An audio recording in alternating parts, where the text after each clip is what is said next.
믿는 사람들은 신분이 바뀐 사람들입니다. 예수님을 영접하면서 그리고 예수님을 주님으로 인정하면서 하나님의 자녀로 인정받는 사람들입니다. 그렇지만 이 세상에서의 불완전한 모습이 완전해지지는 않는다라는 것이죠. 그것이 어떻게 드러나느냐? 우리 삶의 다양한 실수와 잘못으로 드러납니다. 오늘 아브라함도 이 실수와 잘못으로 인하여서 불완전함을 보여주는 것입니다.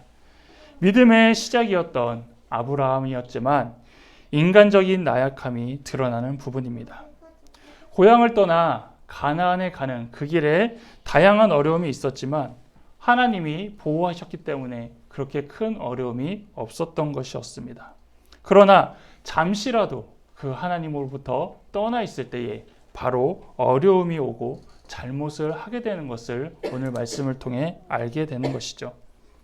아브라함은 하나님께서 지시할 땅 가나안에 도착했습니다. 그런데 곧 가나안에 거주하기 어려운 상황이 닥칩니다. 바로 기근이 심하다라고 오늘 말씀에 나와 있습니다. 당시 가나안은 농업이 많이 발달되지 않아서 기근이 있었다라는 건 바로 생계의 위험이 생기고 어떻게 먹고 살지 고민을 하게 되는 상황이었다라는 것이죠.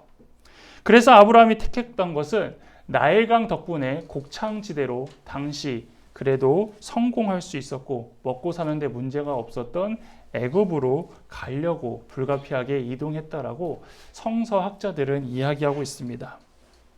그런데 아이러니한 것은 무엇입니까? 아브라함이 하나님한테 단을 쌓았다라는 것이죠. 그런데 복을 받고 그것을 통하여 은혜를 받기보다는 바로 큰 기근을 경험하게 된다라는 것입니다. 바로 믿음 생활을 시작하자마자 어려운 일이 우리에게 바로 왔다라는 것이죠. 그런데 여기서 시작된 문제는 무엇입니까? 우리는 애굽에 간 것을 잘못이라고 볼 때가 있지만 더 살펴본다라면 그 전에 위기가 왔을 때 하나님을 바라보지 못했다라는 것에서 찾을 수 있다라는 것입니다. 하나님께 감사의 제단을 쌓았지만 현실적인 어려움, 현실적인 고난이 오자 하나님께 묻지 않고 바로 자기가 생각한 대로 이행했다라는 것입니다. 은혜를 받은 사람들도 이런 실수를 한다라는 것이죠. 하나님을 믿었을 때 좋다고만 생각하지만 바로 위기가 오고 어려움이 올 때 하나님께 묻지 않고 어느 순간 내가 그것을 해결하려고 하고 그 위기를 넘어서려고 하는 실수를 누구나 한다라는 것입니다. 결과와 확신에 대해서는 우리가 하나님께 항상 물어보려고 하지만 어떤 위기와 어려움이 있을 때는 이것에 대하여 묻지 않고 대부분 내가 결정할 때가 많이 있다라는 것입니다. 그리고 어떨 때는 그것을 어떻게 해결할지 그것을 묻는 게 아니라 그것을 넘기려고만 하고 그것을 이겨낼 수 있는 힘을 달라고 우리가 이야기할 때가 많이 있다라는 것이죠. 예수님께서도 이 땅에서 처음 공생애를 시작할 때 겪은 것은 뭐냐면 복과 은혜가 아니라 바로 사탄의 시험이었습니다. 30년간 예수님을 바라보던 사탄, 드디어 예수님이 본격적으로 복음 사역, 구원 사역을 시작하려고 하니 이제 시험을 시작한다라는 것이죠. 그런데 예수님이 시험을 받으셨을 때 하나님한테 구한 게 무엇입니까? 힘과 능력을 구한 것이 아니라 바로 말씀으로 대적할 수 있는 그 능력을 통하여서 승리하심을 보여주고 계신다라는 것이죠. 고린도전서 10장 13절에 사람이 감당할 시험 밖에는 너희가 당한 것이 없나니 오직 하나님은 미쁘사 너희가 감당하지 못할 시험을 당함을 허락하지 아니하시고 시험 당할 즈음에 또한 피할 길을 내사 너희로 능히 감당하게 하시느니라 라고 말씀하고 있습니다. 우리가 겪는 시험의 어려움은 둘 중에 하나입니다. 정말로 하나님께서 주시는 테스트가 있고 사탄이 주는 유혹이 있다라는 것이죠. 하나님께서 주시는 테스트는 어떨까요? 우리가 그것을 감당할 수 있는지 시험해 보시고 또 우리가 그것을 감당할 수 있는 것을 주신다라는 것입니다. 또한 사탄이 주는 시험은 우리가 이겨낼 수 있도록 하나님께서 해 주신다라는 것이죠. 즉 지금 아브라함이 겪은 이 기근을 우리가 현실적으로 아브라함도 어쩔 수 없었다 이렇게 바라보는 것이 아니라 하나님 이런 어려움을 겪게 되었는데 지금 이런 상황에서 어떻게 하는 것이 하나님의 뜻입니까? 라고 물어봤다라면 이 아브라함의 기록은 조금 더 다른 결말로 기록되었을 것이라는 겁니다. 반대로 그렇다면 신앙생활을 할 때에 환난을 겪지 않는 것은 또 은혜가 아니라는 겁니다. 많은 사람들은 하나님을 믿고 예수님을 믿는 이유를 무엇에서 찾냐면 마음의 평화를 얻고 기쁨을 얻기 위하여 하나님을 찾는다라는 겁니다. 틀린 얘기는 아닙니다. 하나님을 믿고 예수님을 영접하면 당연히 평화가 오고 기쁨이 온다라는 것이죠. 하지만 현실적인 문제도 함께 온다라는 것입니다. 그래서 도리어 예수님을 믿는데 하나님을 믿는데 어려움이 없거나 고난이 없는 것은 내가 신앙생활을 잘하기 때문에 하나님께서 나를 잘 이끌어 주시나 보다라고 생각해야 되는 게 아니라 내가 신앙생활을 잘 못하기 때문에 그런 모습이 나타나지 않을 때가 있다라는 겁니다. 그래서 어떤 어려움이나 큰 문제가 생기는 건 언제냐? 처음 신앙생활을 막 시작하려고 믿음이 막 끌어오르려고 할 때든지 아니면 내가 한 번 더 믿음의 성숙을 위하여 큰 환난을 겪을 때라는 것입니다. 그래서 믿음을 흔들면서 우리가 그 믿음이 성장하지 못하고 그 믿음을 갖지 못하게 하는 모습이라는 것이죠. 어떤 문제만 만나면 하나님이 계신가 안 계신가 회의에 빠지거나 하나님이 어디 계시냐며 되묻는 것은 그 부분에 대해서는 하나님을 인정하지 않으려고 하기 때문입니다. 그래서 하나님은 그 문제를 계속 반복적으로 건드리셔서 그것을 통하여 분명히 스스로에 대하여 생각하고 판단하는 것이 아니라 하나님을 통하여 그것을 극복하고 이겨내야만이 믿음을 갖게 되고 신앙이 성숙해질 수 있다는 것을 하나님은 알려주신다라는 것이죠. 결국 어떻게 됩니까? 아브라함은 애굽으로 갔습니다. 이때 아브라함에게 나타난 변화가 있다라는 것입니다. 어떤 변화일까요? 바로 두려움을 느꼈다라는 겁니다. 아브라함이 두려움을 느꼈다라는 것. 원래 이 두려움은 언제 시작되었을까요?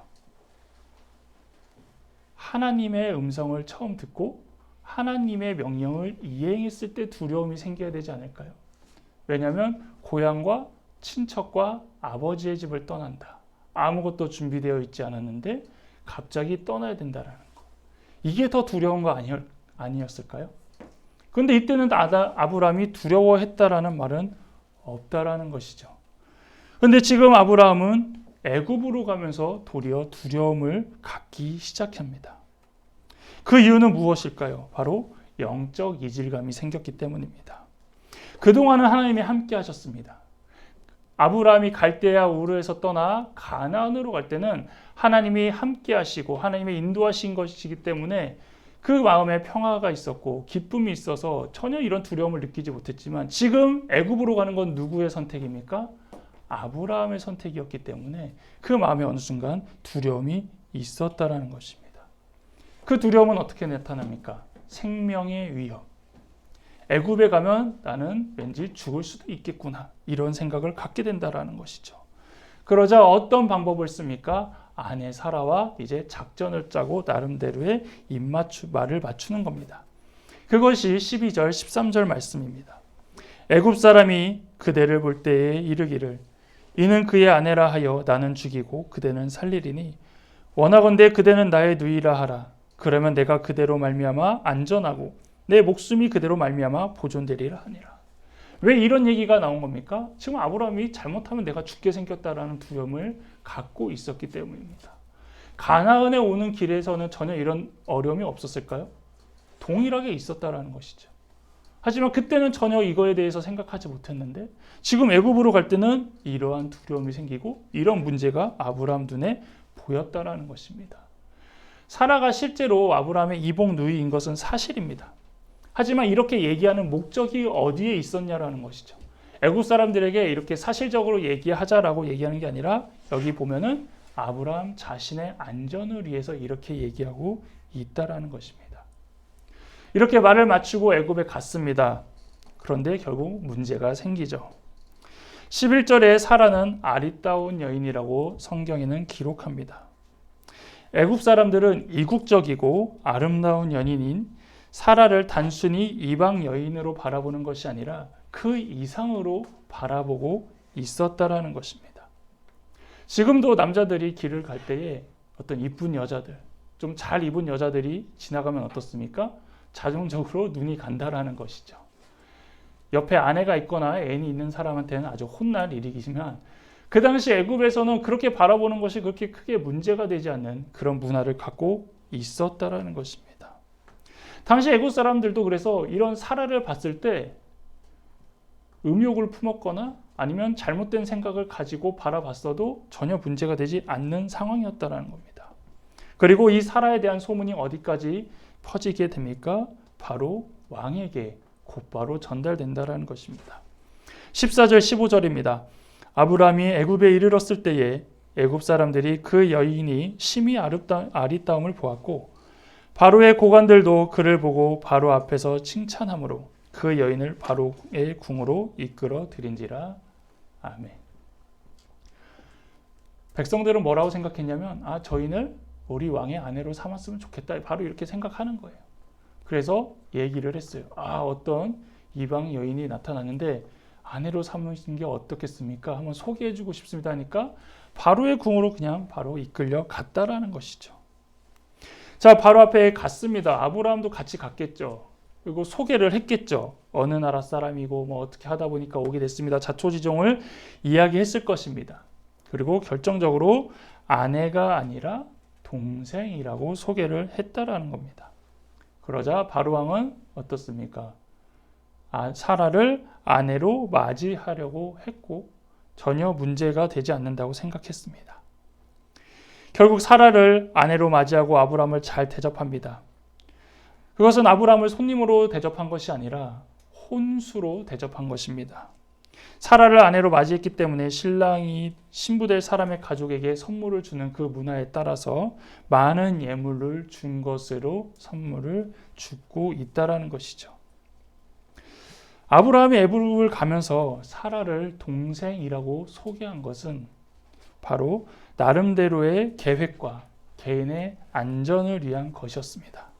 그런데 어떤 문제가 생깁니까? 자신의 목숨에는 전혀 문제가 되지 않았지만 가장 사랑하는 아내, 유일한 아내인 사라를 뺏기고 말 것입니다. 이것은 어떻게 보면 생각하지 못한 큰 변수가 된 것이죠. 우리의 모습을 살펴보겠습니다. 우리도 어떠한 일을 겪을 때 다양한 계획을 짜고요. 다양한 변수와 상황들을 고려합니다. 그래서 경우의 수라는 것을 항상 만들어두고 계획을 하고 있다는 거죠. 그런데 그것들을 만드는 이유는 무엇입니까? 어떤 일이라면 그것을 성공하고 그 목적을 이끌어내기 위한 계획이든지 또 어떨 때는 나의 희생을 최소화하고 나의 어려움을 가장 적게 만드는 그런 방법들을 결정하게 된다는 것이죠. 그래서 그렇게 철저하게 대비하고 준비하고 계획했습니다. 근데 과연 그것이 되던가요? 언제나 예상하지 못한 상황이 생기거나 손 쓸 수 없는 변수가 생긴다는 것이죠. 왜 그렇습니까? 그 일의 목적에 내가 중심이 되었기 때문입니다. 어떠한 상황과 계획을 다 세웠어도 결국 내가 중심이 되고 나에게 맞춰져 있는 계획들이었기 때문입니다. 아브라함이 세운 계획의 목적이 무엇입니까? 자신을 위한 것이었죠. 사라가 살기 위한 계획도 아니고 그 가족이 거기서 어떻게든 살아보려고 한 계획이 아니라 되게 이기적인 계획이었어요. 나 하나 살겠다고, 나는 죽지 않겠다고 세운 계획이었다는 것입니다. 그러자 그동안 지켜주셨던 하나님을 망각하고 자신의 방법으로 자신을 지킬 계획을 세운 것이 바로 잘못되어 이렇게 나타나 버렸다는 것이죠. 즉 하나님의 위대하심을 알고 단을 쌓았지만 현실적으로는 애굽 사람이 더 두려웠다라는 것입니다. 여러분도 하나님의 인도하심과 능력은 알고 있지만 가끔은 현실적인 두려움에 꾀를 내고 다양한 지혜를 짜내고 계시진 않으십니까? 하나님의 뜻에 맡긴다고 항상 말은 하고 있지만 하나님보다 앞장서서 어떠한 일들을 그르치거나 말로만 하나님의 뜻을 구해 오진 않으셨습니까? 현재 아브라함은 생각보다 심각한 상황에 놓여 있습니다. 아내가 뺏겨버렸기 때문입니다. 자신의 목숨은 유지했지만 사랑하는 아내가 타국의 왕비가 되어버리는 그런 상황이 되어버렸습니다. 그거의 대가로 많은 선물을 받았지만 이것들과는 비교되지 않는 것을 뺏겨버렸습니다. 그런데 이렇게 망쳐놓은 상황, 누가 되돌려 주십니까? 바로 하나님께서 다시 회복시켜 놓으신다라는 것이죠. 17절입니다.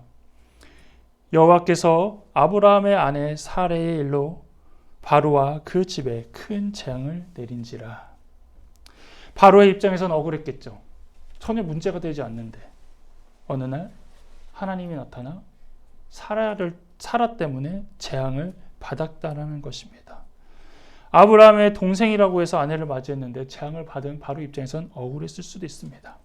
하지만 그 재앙이 구체적으로 어떤 재앙인지 나타나진 않았지만 참으로 두렵고 아픈 재앙인 것 같습니다. 왜냐하면 바로 그 재앙을 맞고 나서 아브라함에게 사라를 돌려보내고 어려움이 없도록 호의를 베풀었기 때문입니다.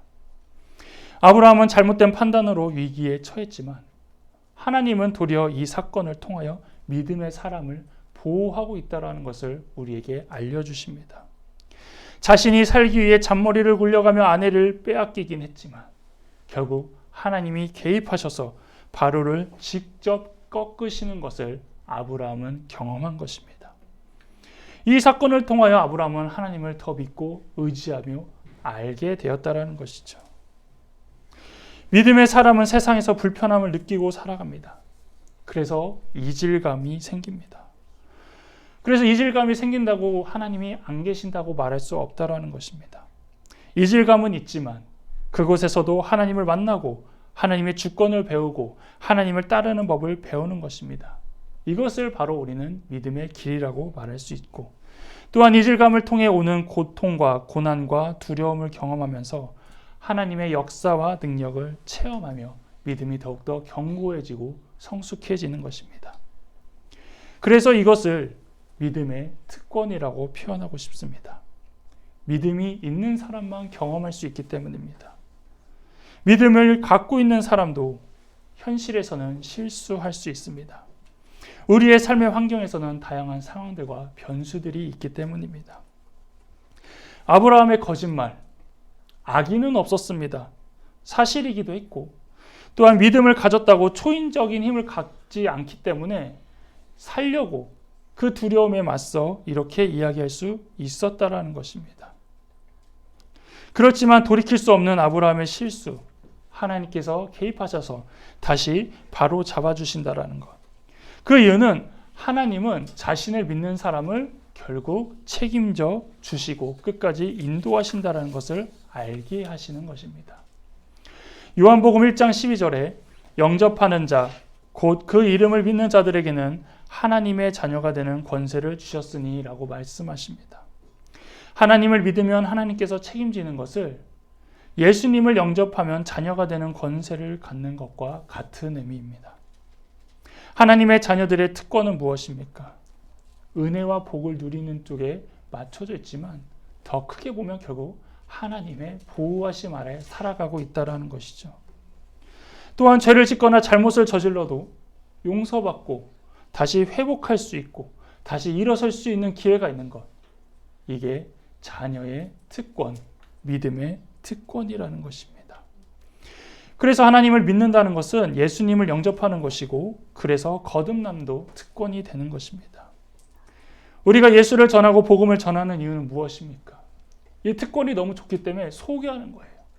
세상에서의 특권은 어떻습니까? 나만 가지려고 하고 나만 쟁취하려고 하고 나만 즐기려고 하고 나만 누리려고 한다면 하나님의 특권은 하나님께서 너희만 갖고 있는 것이 아니라 전하라고 말씀하십니다. 이 특권 너희만 누리는 게 아니라 다른 사람도 알게 해줘. 다른 사람도 느끼게 해줘. 다른 사람도 경험하게 해줘. 그것이 복음을 전하라는 것이고 하나님을 믿도록 예수님을 알도록 하라는 것입니다. 그래서 하나님이 원하시는 건 무엇입니까? 모두가 다 같이 알고 누리기를 원하시는 것입니다. 우리도 믿음의 사람이라고 말할 때가 있습니다. 하지만 언제나 위기와 두려움 앞에서는 하나님 앞에 묻기보다는 빨리 이 상황을 벗어나려다 보니 스스로의 판단에 의지하는 경우가 있다라는 것이죠. 한 번 더 생각하고 조금 더 시간을 두고 생각하면 충분히 그것을 해결할 수 있는데, 그 어려움과 고난에 대해서는 빨리 벗어나고 싶고 빨리 해결하고 싶고 빨리 어떻게든 손을 쓰고 싶기 때문에 하나님한테 묻기보다는 항상 내 판단과 주위 사람에게 물어서 일을 그르칠 때가 많이 있었다라는 것입니다. 그렇지만 그 이면에는 결국 두려움이 있다라는 것이죠. 여러분, 두려우면 누굴 먼저 찾아야 합니까? 바로 하나님을 먼저 찾아야 되는데, 그 두려움을 계속 벗어나려고 하기 때문에, 가장 먼저 벗어나려고 하기 때문에 하나님께 외치기보다는 우리 스스로가 그 막막한 상황에서 휩쓸리고 빠져나올 수 없는 상황으로 더욱더 혼란을 겪을 때가 있다는 것입니다. 그런데 여러분, 지금 상황은 어떻습니까? 이미 하나님의 은혜로 그런 어려움들로부터 벗어나 있다라는 것이죠. 누가 하셨기 때문입니까? 하나님께서도 우리의 인생 가운데 우리의 실수로 인하여서, 우리의 잘못으로 인하여서 잘못된 것을 하나님이 되돌려 놓으셨기 때문입니다. 또한 하나님의 은혜를 경험하고 믿음이 성장할 때는 은혜의 삶이 지속될수록 고난과 어려움으로부터 멀어진다고 생각하지만, 반대로 우리의 삶에서 시험은 절대 끊이지 않는다는 것을 기억해야 합니다. 그렇지만 하나님께서는 미숙하고 연약한 우리의 이런 모습을 알고 계시기 때문에 넘어져도 괜찮다고 하시고, 쓰러져도 괜찮다고 하시고, 속아도 괜찮다고 하십니다. 왜냐하면 계속 건져주시고 세워주시고 회복시켜주시고 바로 잡아주실 수 있는 분이고, 그렇게 약속을 하셨기 때문입니다. 우리가 실수할 땐 주눅 들게 됩니다. 자책하죠. 아, 내가 또 왜 그랬을까? 내가 왜 또 넘어졌을까? 아, 이번에도 왜 하나님께 묻지 않았을까? 왜 이번에 또 같은 실수를 반복하고 있을까? 그러다 보면 어떻게 됩니까? 자신감도 잃게 되는 거예요. 점점 나 스스로를 비관하게 된다는 것입니다. 하지만 우리는 더 이상 그럴 필요가 없다라는 것입니다. 아브라함, 다시 모든 것을 회복시킨 하나님의 모습을 보고 어땠을까요? 안도의 한숨을 쉬지 않았을까요? 그리고 더 놀라운 것은 사라를 되찾은 것뿐만 아니라 더 많은 재물들과 선물들까지도 얻게 되는 일이 생긴 것입니다. 하나님께서 회복시키실 때는 반드시 그 이상의 것으로 또 채워주시고 더 극복할 수 있는 능력으로 부어주신다는 겁니다. 그래서 이것을 또 우리는 복과 은혜라고 표현할 수 있다는 것이죠. 여러분, 우리는 실수를 두려워하지 말고 하나님께 묻지 않았음을 두려워하십시오. 우리는 실수한 후 후회로 끝나지 말고 다시 그것을 잡아주시고 회복시켜주시는 하나님께 감사하십시오. 언제나 이 한 가지를 여러분 기억하시길 바랍니다. 하나님을 믿는 특권은 우리 인생에 주시는 복과 은혜보다는 하나님이 끝까지 책임지시는 그 약속의 고백에 있음을 기억하며 살아가는 여러분 되시기를 바라겠습니다. 기도하겠습니다. 하나님 아버지, 우리가 하나님의 자녀가 되었음에 감사합니다. 여전히 부족하고 연약하여 우리도 다양한 두려움 가운데서 하나님을 찾기보다는 그 상황을 해결하려고 하였고 벗어나려고 했습니다. 그래서 일을 더 그르칠 때가 있고 속수무책일 때도 있었습니다.